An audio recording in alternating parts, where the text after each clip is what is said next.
Hey friends, I read 16 books in the month of June, but I read 11 of them physical books. The other ones were ebooks or audiobooks. So let's talk about the books that I read in the month of June and kind of which ones were my favorite and which ones were maybe not so much my favorite for this month. Okay, so this was one of my not so favorites. This is Fern and Will's story. It's Meet Me at the Lake by Carly Fortune. And the writing in this book is not bad. The writing in this book is not bad at all. I personally was just not a big fan of the tropes in this book. There's a lot of emotional cheating in this book, and that's just not one of those things that I enjoy, especially in the flashback. So this is kind of told in two different time periods. So you have when Will comes to visit Fern now, and then you have 10 years ago or 9 years ago, whatever it was, when they were supposed to meet at the lake, and she thinks that he doesn't show up, even though he turns out he was there, but he never said anything. So she's like basically sworn him off until he shows up at her family's lake resort after her mom passes away. But then you go back in time and you kind of see like the one day that they met. And there's a lot of emotional cheating in that one day. And there's some books that do like the whole one day, like, okay, you could fall in love with the type of person thing really well.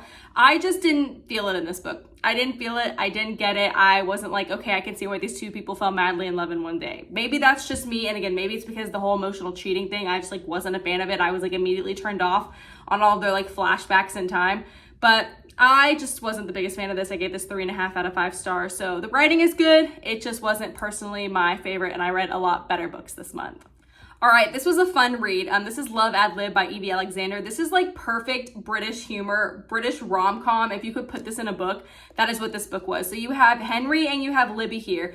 And basically this book is a fake dating type of book. So he is a British, he's just stick in the mud. He's like very upright, follows society, has rules. Literally on the front cover, it's like him looking at the contract that they write for their like fake dating, and then she's like throwing the contract up in the air. She's like, contract? What contract? So they meet at a work event when her company, I guess, is hired to come and talk to his company to kind of get people a little bit loose in like a bonding type thing. And she teaches improv, so that's how they meet. And then he is pressured into bringing a girlfriend back to his family's manor because they're celebrating his 30th birthday, and they're like, you still haven't found love, you have to have somebody, we're gonna set you up. And he's like, no, I have a girlfriend actually. So he hires Libby and she comes back with him, and then his family's like crazy and chaos the whole time. So this was really fun. Again, it is full of British humor. There's a little bit of spice in this as well. I really enjoyed this book. I was laughing out loud while reading this book, and there's a lot of little sneak peeks of like things from Jane Austen in this book, like mentions of it that I really enjoyed, and it just made me laugh. And again, I'm like a huge Jane Austen fan. I love Pride and Prejudice and all the things. So reading this was extremely fun, and I had a really good time with it. And I think I gave this book 4 out of 5 stars. So it was definitely a good and worthy romance for me. Okay, this is the second book in the Landmark Mountain series. So the first book is Unforgettable, and then this is Someday, and this is the book that Willow Astor sent me because this book just came out. So I read Unforgettable on my Kindle, and then I read this one on my Kindle too, but then I got a physical copy of it. So obviously it's gorgeous and I had to show you guys. But this book follows Theo and Sophie, and this is a second chance romance. So Sophie left with that explanation I think like 10 years ago or something, and then she's come back to Landmark Mountain, Colorado. That's where the Landmark family is, so Theo is part of that family. This whole series is going to follow like each individual love interest. So the first book is his sister Scarlett's story, and this one again is Theo and Sophie's, and he's pretty pissed. He's not happy that she came back to town. He is like, you left without an explanation literally on the night that I was going to propose to you, and you just like disappeared and never said anything. And she has her reasons, and then once he finds out the reasons, it was hard to read and it's a little bit heartbreaking, but this book was so good. Again, it is a pretty quick, it's a relatively short book. It's fast read. I read it in like a day and a half because I was enjoying it so much. And again, it's second chance romance. There's a lot of spice in this book as well. Good banter because it's like the tension in this book. They love each other, but they're mad at each other, and especially like he's mad at her, but she's like mad at him because she's like, I left for reasons I just like am not comfortable explaining them yet. And then once she does, like things start to resolve. So I really enjoyed this book. I get this 4 out of 5 stars, and it was another good romance read. And I have a lot of romance books that I read this month, so just buckle up because there's more to come. But yeah, I really enjoyed this book. All right, this was another cute beachy romance read that I read. It is Beach Read by Emily Henry, and you have Gus and you have January here. And their story is so cute, and I like that they're both writers and they're going through writer's block, and so then they're like writing each other's types of book because he doesn't do romance and she like that's what she writes, and so they like switch the type of books that they're gonna write.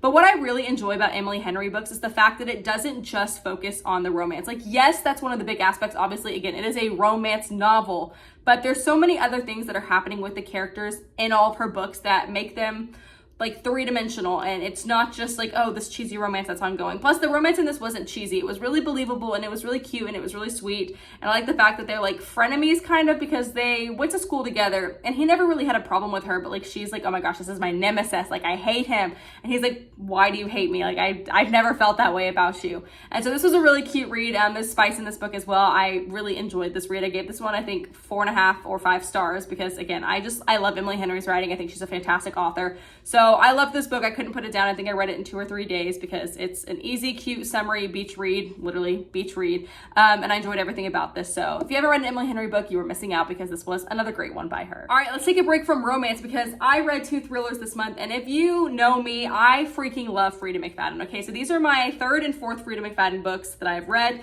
I read The Inmate first, and this book was full of so many twists and turns. I had no idea what was coming with this book. Okay, the entire book, I was questioning everything. I was like, do we trust these people? Okay, do we not trust these people? What is happening? Like, I literally had so many questions, and then the very end, my jaw was on the floor. I was so shocked by what was happening within this book, okay? But then it got even crazier, because then I read Never Lie, and this is probably one of the best thrillers that I have ever read in my entire life. When I tell you I got to the twist at the end of this book, and I was like screaming, I had no idea. The whole time I thought I was so onto it with this book, because again, it was my 4th Frida McFadden book. I was understanding her writing. I was starting to kind of like pick up on things that she was putting down.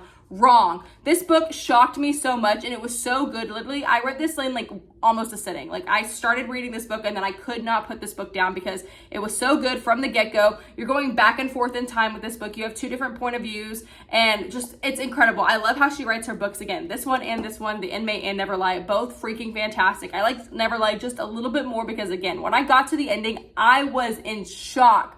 No way that was like what was going to happen. I had zero clue. So both of these books were incredible. I gave this one 4.5 out of 5 stars. This one was easily a 5-star read for me. It was so freaking good. I loved everything about these books, and I love Frida's writing in general. So if you haven't read Frida McFadden book, you need to go check them out immediately, because she's an incredible thriller writer. I read All in Time by Erin Branscombe. I also read another book of hers, but that was on an ebook, and she had me like kind of beta read that. So that was the first time I ever got to do that, which was really fun. But this book was really cute, but it goes through a little bit of heavier topics. So she has other books. This is her Freedom Valley series that are a little bit more fluffy. And not that this doesn't have a lot of cute romance and fluff in it, because it does, but it deals with more heavy topics like spousal abuse and other things that are kind of triggery to some people, especially if you've had to go through that yourself. So I enjoyed this book a lot. I think how Erin tells this is incredible. I think she writes it really well to get people to understand that like it's okay to fall in love again, but it's hard to trust people again. And I just really loved the story between Ty and between Melly, and then cute little Nova Girl, the dog. So I really enjoyed this book. I gave this book 4.25, I think, 4.25 stars out of 5. It's probably one of my favorite books, honestly, that Erin has written so far. I really enjoyed the fact that there's so much love between these two people, and it's not like a super slow burn romance. Like, I think they kiss each other for the first time within like the first 2 or 3 chapters. Like, so it gets going off pretty quickly, but then like the deep feelings, like you can have an attraction to someone, but the deep trusting feelings, I think she explains that really well in this book, and like why you have to overcome that, and why people have issues in their life that you have to realize and talk to and overcome. So I really enjoyed this book. I think it's a great read, and it's part of the Freedom Valley series. So if you haven't read those, you should check it out. This is book 3, and book 4 comes out in July, on July 26th, I believe. Crimson River. The Edens by Devney Perry is one of my favorite series of all time. She writes the best small town romance, okay? I love everything about Devney Perry's small town romance, and Crimson River was no joke. I gave this book 4.5 out of 5 stars. It's not my favorite book of the Eden series, but that's just because like Indigo Ridge will always hold a special place in my heart because it was my first book by her. But then Jasper Vale, okay, that book gets slept on. That book is so freaking incredible. Jasper, like the way he stands up for Eloise and the family and everything, I'm just like, I will forever be obsessed with him. But I also really enjoyed Lila and Vance's story. So this again is book 5, and it is about Lila and Vance, and this whole series is the Eden series, so it's following each Eden sibling as they meet their match and fall in love. And what I really like about the series is that as we get deeper and deeper into the series, you're still seeing characters that were from the very first book. So the couples from the first book, the kids that start to show up, those are all still heavily present in this book, but then it's still enough of its own thing. Like it's Lila and Vance's romance story that was really cute. But this book was really good because it was more of like a thriller kind of, not like a typical thriller, but it was a romance that had thrilling aspects in it. So this book starts with Lila almost getting killed because a guy comes and like strangles her when she's going on a walk. And then Vance is a cop in a different state, He's been trying to catch this guy for 4 years. So when he sees the police alert come out that they were after this guy and it matches the description of the person that he's been after for 4 years, he immediately leaves and goes to Quincy, Montana. And that's when he meets Lila, and they form a bond. And it kind of starts off as like a friendship thing because Lila really can't explain what's going on to anybody. They don't understand the depth of like what she went through when she almost died. But he knows because he's been after this guy again for 4 years. And so they form a bond that way. And then they obviously, you know, they start sleeping together and it becomes a romance, and they like bond with each other in that sense too. And so I really enjoyed this book. Again, I give this book 4.5 out of 5 stars. I loved the romance in this. I love the fact that all the other Eden siblings are in this. And Mateo, the brother that I've been wanting to know more about, finally makes more of an appearance in this book. And I'm so excited for his book. It'll be the last book in the Eden series coming out in December. So if you haven't read The Edens by Debney Perry, put it on your TBR because it is a series totally binge-worthy and worthy of a read. All right, another cute romance. Again, I read a lot of romance books this month. My Lucky Star by Annie Amanda. You have Arya and Jem here, and he is a Turkish TV star, and he kind of did something bad. He mooned the paparazzi, and so he has fled out of Turkey to New Zealand, and that's where he meets Arya. And she used to want to be an actress, but she kind of put that on hold, and she's been doing something else for a while. And they meet each other, and like the perfect opportunity arises that he's like, hey, I need you to pretend to be my girlfriend. The plot thickens though is because you actually are a doppelganger. Like you look exactly like my, not girlfriend, but my ex-fling that I had a TV show with, and you look almost identical to her. So I need you to pretend to be her. So people think that we like got back together and that we're going strong, and that'll take some of like the hate away from me because I mooned the paparazzi. And so this book was another cute fake dating romance kind of book. There's a lot of travel in this because they go from New Zealand back to Turkey, and just so much goodness in this book that I really enjoyed it. It was another swoon cute worthy book. I think I gave this one 4.5 out of 5 stars. So definitely a good read. Annie Amanda is a really great author, and she writes really cute romances, and this was no exception. I really enjoyed this book. Okay, this is last but by no means least because this is probably one of my favorite book series of all time, and it is the Boys of Tommen series. So this is Binding 13 and Keeping 13. This is Johnny and Shannon's story, and I know there's 2 other books, though. It's Joey and Aoife's story, Saving 6 and Redeeming 6, and I have not read those yet. I will be reading them in July. But these books were so freaking incredible, but they're so heavy. I had to stop after. I had to kind of process. I had to regroup myself before I jumped back in because these books are incredible. The romance is incredible, how sweet it is. But again, these books are heavy. These books cover a lot of really difficult topics, but I have lost a piece of my soul that will forever be in these books and with these characters, okay? Like there is a small heart carved out inside of my heart that will forever belong to the Boys of Tommen series, and specifically Johnny and Shannon. Like I adore them. I love them so much. So Binding 13 is the first book in the series. And the first 200 pages of this book, they were slow. I'm not gonna lie, they were really slow, which is the only reason that I gave this book 4.5 out of 5 stars and not 5 stars. Because it took me a while to get into the first 200 plus pages. And I understand that you're building a world and everything and like setting the scene, but there was a lot of stuff in this that was just like so repetitive. And I have told so many people all the time that I talk about this series that it felt like 2 different books. Like the first 250 pages versus the rest of the book felt like 2 different books. And if I was comparing the halfway point to the rest of the book, easily 5 stars. Like once I got going in this book, I could not put it down. And then when I was reading Keeping 13, there was no stopping. Okay, this is a thick book. I think there's like there's over 700 pages in this book, okay? I read this in a day and a half. I was obsessed. I was so involved, and I laughed, I cried, I screamed. This series has my heart forever. Again, a piece of my soul will forever live within these books. If you have not read The Boys of Tommen, you are missing out on one of the best romances you will ever read in your entire life. I promise you that.